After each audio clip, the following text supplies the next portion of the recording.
Halo semua, perkenalkan nama saya Dwika dengan nomor induk mahasiswa 20117035. Saya dari Prodi Pendidikan Guru Sekolah Dasar Universitas Triologi.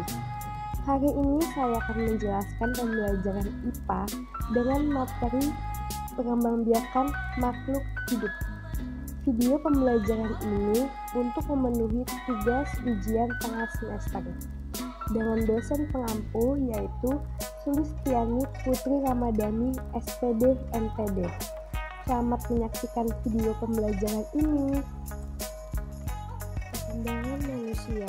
Pertumbuhan dan pengembangan manusia terjadi ketika manusia masih dalam kandungan. Setelah janin, kemudian akan lahir bayi, kemudian tumbuh menjadi anak-anak, remaja hingga dewasa. Proses pertumbuhan ini akan terhenti pada saat telah dewasa. Namun, proses perkembangan manusia akan terus berlanjut sampai kehidupan manusia. Perkembangan manusia dapat mengalami perubahan seperti pola pikir, emosional, intelektual, dan yang lain hingga tua. Oleh karena itu, proses perkembangan manusia merupakan fase kehidupan manusia. Yang kedua ada perkembangan hewan. Perkembangan hewan dibagi menjadi dua, yaitu generatif dan vegetatif. Perkembangan generatif. Generatif adalah perkembangan yang dilakukan dengan cara perkawinan. Perkembangbiakan secara generatif dibagi menjadi tiga, yaitu vivipar yang dimaksud beranak, ovipar yang dimaksud bertelur, ovovivipar yang dimaksud bertelur dan beranak. Penjelasan perkembangbiakan secara vivipar atau beranak adalah perkembangbiakan dengan cara melahirkan atau beranak. Pada umumnya, perkembangbiakan jenis ini banyak terjadi pada hewan jenis mamalia atau hewan menyusui. Ciri-ciri hewan vivipar: yang pertama ada menyusui anaknya. Kedua, biasanya termasuk hewan mamalia. Ketiga, mempunyai daun telinga. Keempat, tubuhnya ditutupi dengan bulu atau rambut. Kelima, induknya mengandung keturunan selama beberapa waktu. Adapun contoh hewan vivipar, ada kucing, sapi, paus, macan, kelinci, dan lumba-lumba. Ada juga perkembangan secara ovipar atau bertelur. Perkembangan ini dilakukan dengan cara bertelur. Ovipar sendiri berasal dari kata ovum, yang berarti telur. Setelah bertelur, induk akan mengalami telur tersebut beberapa waktu agar bisa menjadi spesies atau individu baru yang sejenis.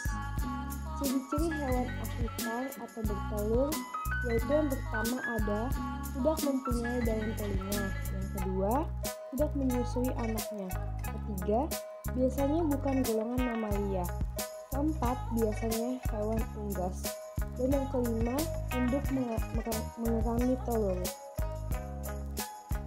Contoh hewan ovipar ada penyu, ular kobra, angsa, kupu-kupu, merpati, dan juga ayam.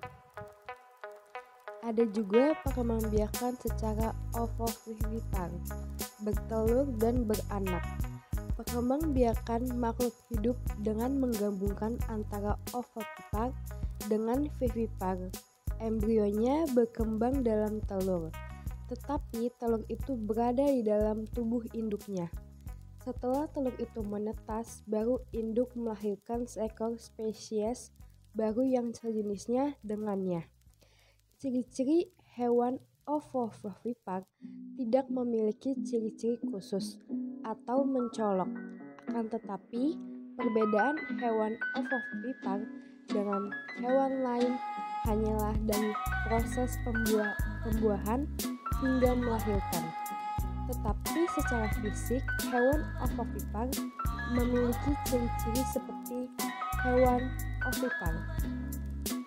Contoh hewan ovovivipar ada ikan pari, ikan paus, kuda laut, bunglon, dan kadal. Adapun perkembangbiakan hewan vegetatif. Perkembangbiakan hewan vegetatif selain berkembang biak dengan cara kawin, hewan juga ada yang berkembang biak dengan cara tidak kawin atau disebut dengan perkembangbiakan vegetatif. Vegetatif dibagi menjadi 3, yaitu yang pertama membelah diri atau fragmentasi. Hewan yang bersifat tunggal berkembang biak dengan cara membelah diri, tidak dengan cara kawin. Contoh hewannya amoeba. Perkembangan vegetatif yang kedua ada tunas.